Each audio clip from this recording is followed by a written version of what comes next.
चलिए आज की क्लास में हम पढ़ते हैं टेंस, पास्ट इंडेफिनिट टेंस। तो पास्ट इंडेफिनिट टेंस पढ़ने के लिए सबसे पहले हम ये देखेंगे कि हिंदी वाक्य जो पास्ट इंडेफिनिट टेंस में होते हैं इनकी पहचान क्या है। कैसे हम कोई सेंटेंस देखकर ये पता कर सकते हैं कि ये सेंटेंस पास्ट इंडेफिनिट टेंस का है। तो इसमें सबसे पहले आप लिखेंगे ऐसे वाक्य जिनमें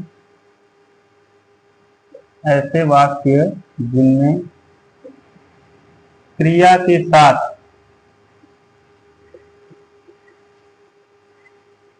का, था, ती, थी,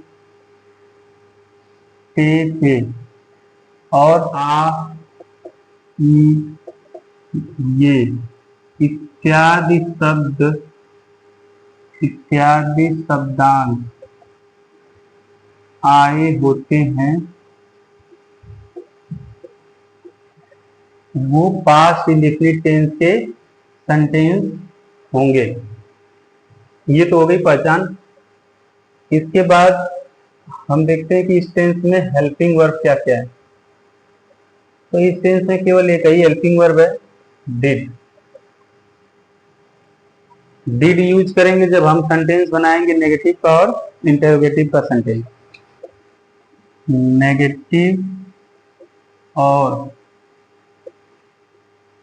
इंटरोगेटिव सेंटेंस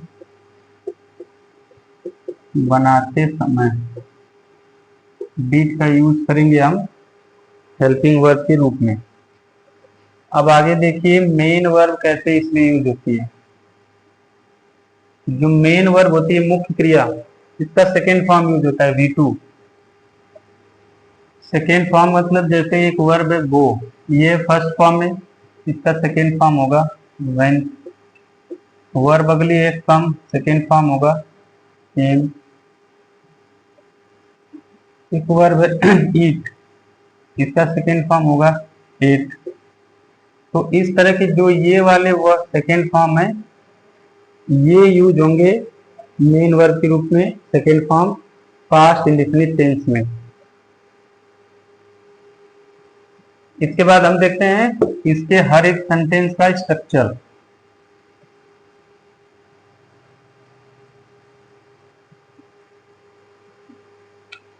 तो अगला हेडिंग आप डालिए स्ट्रक्चर का।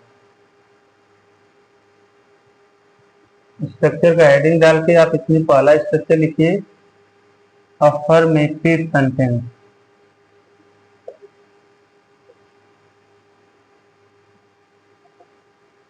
अफर्मेटिव सेंटेंस, तो इसका स्ट्रक्चर क्या होगा? सब्जेक्ट, मेन वर्ब की सेकेंड फॉर्म, ऑब्जेक्ट और अदर एक्स्ट्रा में कुछ है तो वो भी हो जाएगा। दूसरा होगा नेगेटिव सेंटेंस।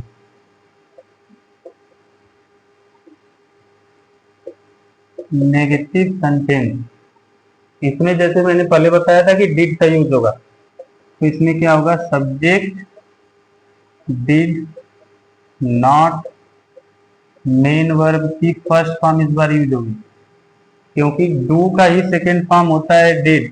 तो एक बार जब सेकेंड फॉर्म आ गई तो दोबारा फर्स्ट फॉर्म यूज करेंगे, सेकेंड फॉर्म नहीं।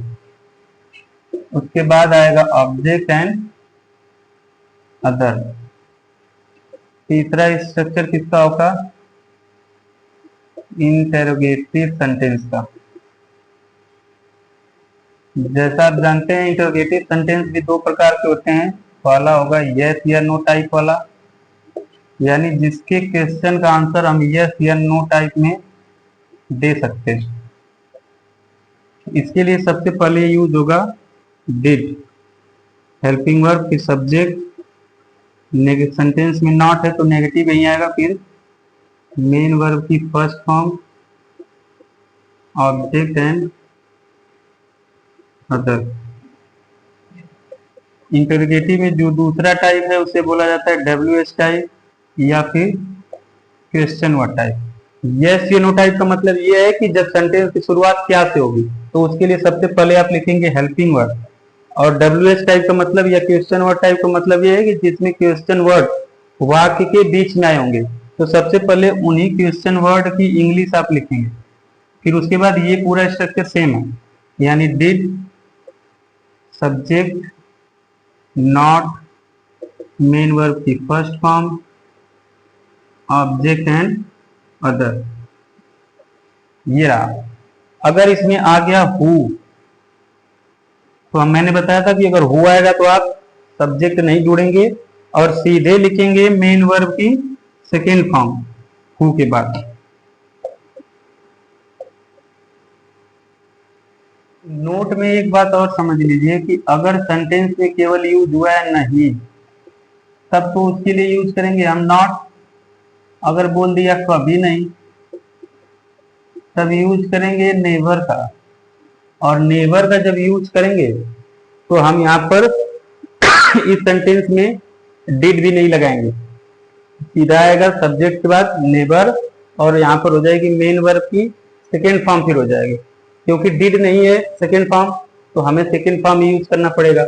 डिड रहता है तो फर्स्ट फॉर्म यूज करते हैं। तो इतने स्ट्रक्चर आप नोट कर लीजिए, फिर उसके बाद कुछ इंपॉर्टेंट एग्जाम्पल बोलते हैं।